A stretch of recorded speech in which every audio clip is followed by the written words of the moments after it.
Hey, what's up, everybody? Happy Wednesday. Get this out of the way.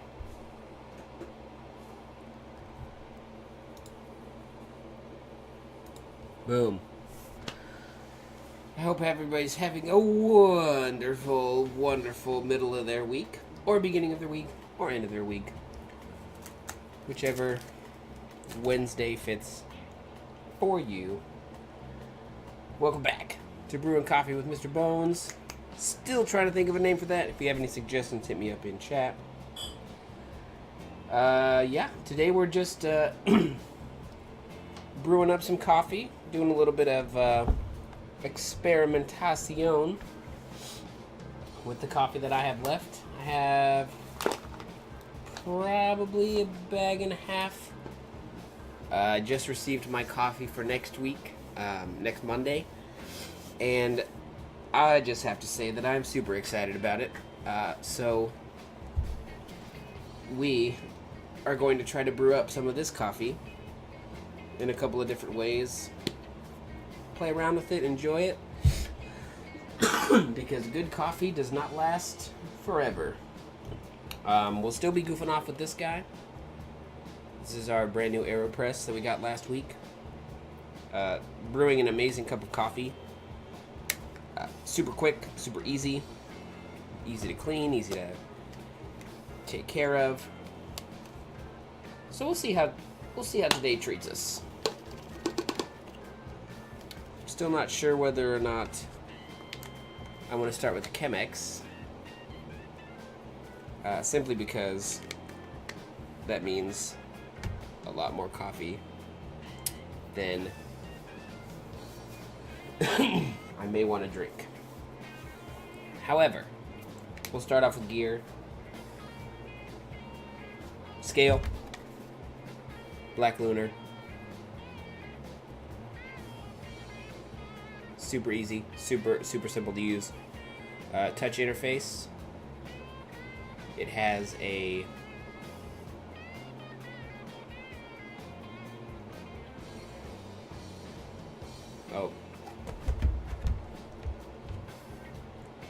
it's a scale, so it's got to be low.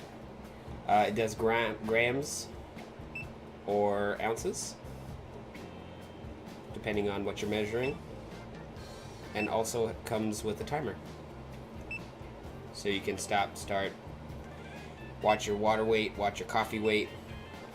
It is pretty it's pretty amazing, also pretty fantastically easy to use. Why is there so much light? Oh, there we go. Ah, we're working with some ambient light today. Don't need that extra background. But yeah, it's an excellent scale. I'm probably not going to need a scale for quite some time to replace this, as long as this doesn't die.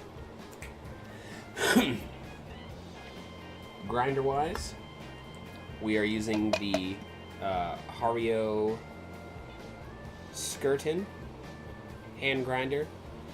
Manual grinder with ceramic burrs. Super easy to use, super durable. The grind is real consistent once you get it set. Not a lot of small tweaks or shifts in the grind at all with this. I really like it. The kettle, which is hidden in the background here. Let's see where. I need to clean my desk. Way back here. Bonavita electric kettle. Lets you completely control water temperature. That's pretty self-explanatory. Makes experimenting with water temperature really easy. You automatically set the temperature. It'll heat the water up to that temperature and keep it warm. And you can go from there.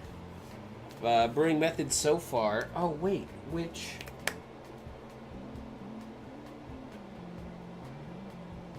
Oh, man. Hey, give me 2 seconds. I will go get... Let me go get the other thing. I'll be right back.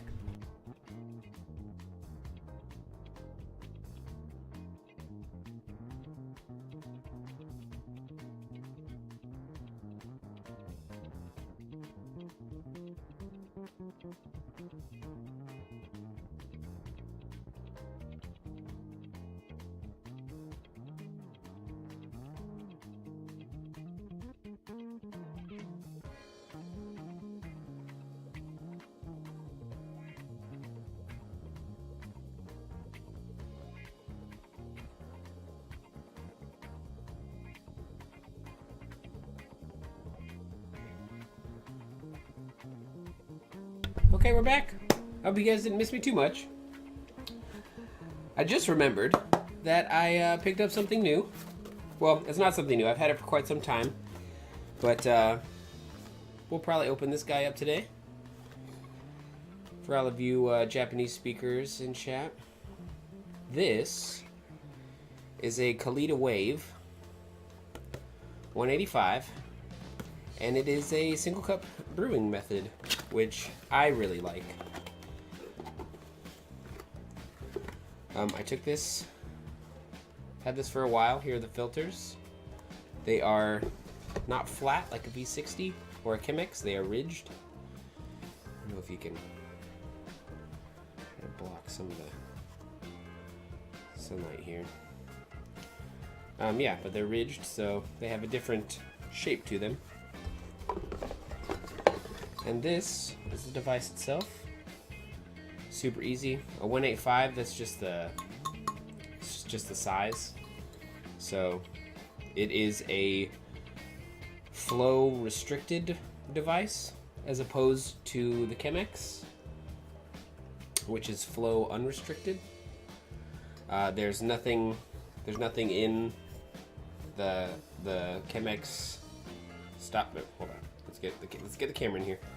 There's nothing stopping the flow of the water here in the Chemex. So this is a flow unrestricted device, where this is a flow restricted device, where this is not a full. There's something stopping the water from dripping through, and it has those. The coffee will drip through these 3 little holes. What that allows you to do is it allows the water to sit on top of the coffee for a little bit before it drips through, giving you a more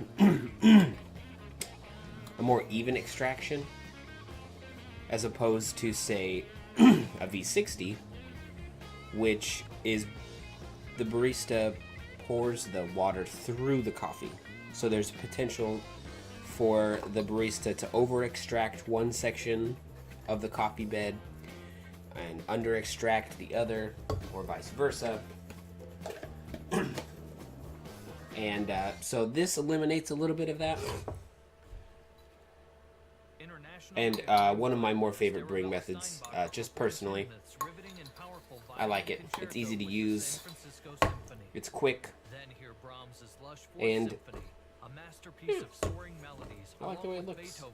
I like the way it looks. So we'll probably use this a little bit. We'll probably use the AeroPress a little bit more to get used to it.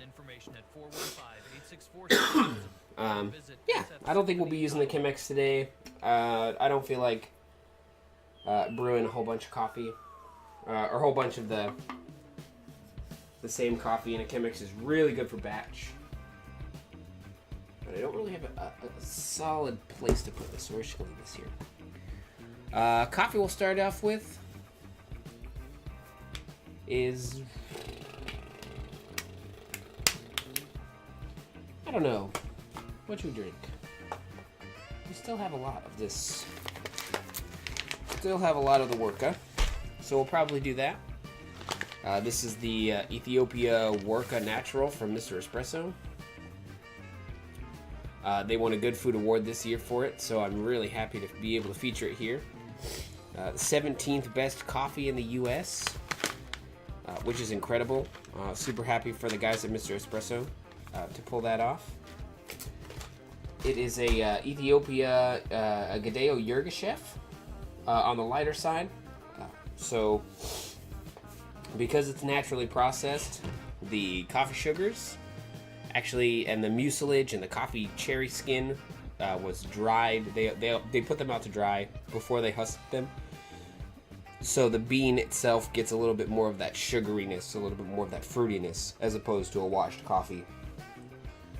They can be, natural coffees can be a little more inconsistent flavor-wise, but now that the technology is getting better, they alleviate that a little bit.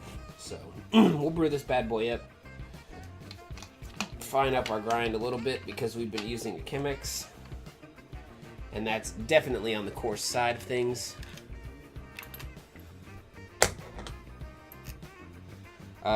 Just adjusting the grind here.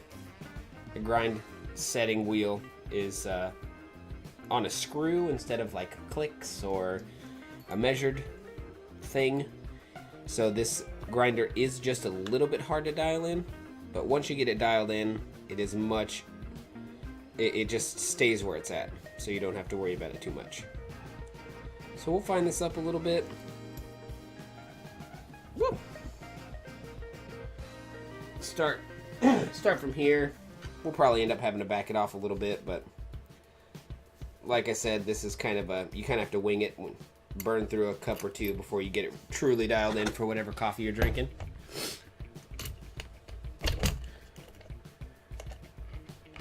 Put this back together. And since we have a recipe for our AeroPress, we'll use this guy. We'll do the AeroPress jam.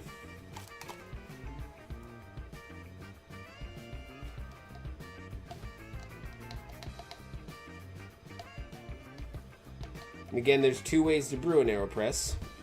Right side up and upside down. I'm a fan of the upside down just because it's well, I say right side up, where you take the plunger off, hit your coffee cup, take the plunger off, coffee grounds, water, and then plunge it this way. Or you can do the upside down version, where you actually sit it on the plunger, pour your water and your coffee on top of the plunger, like so. Coffee, water, brew, put the cap on, and flip it on top of your coffee cup. It's a little fancier. I don't know. I like the fancy things. Things that look tricky. I like tricky things. So the recipe that we're using for this is 18 grams of coffee,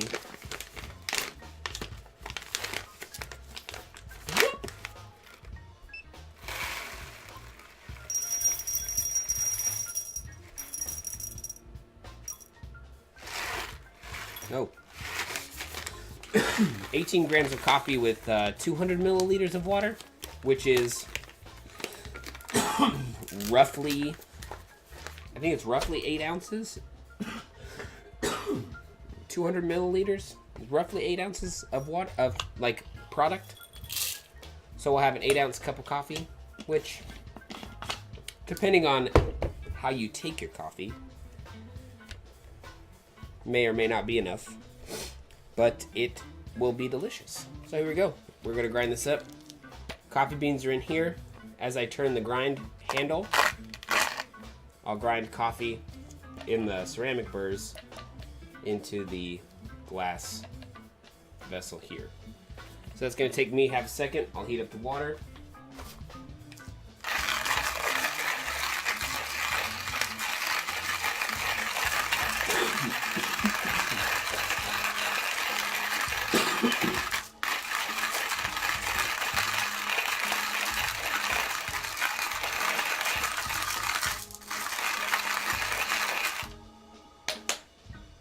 Make sure our grind is fine enough here. Yeah, it's alright.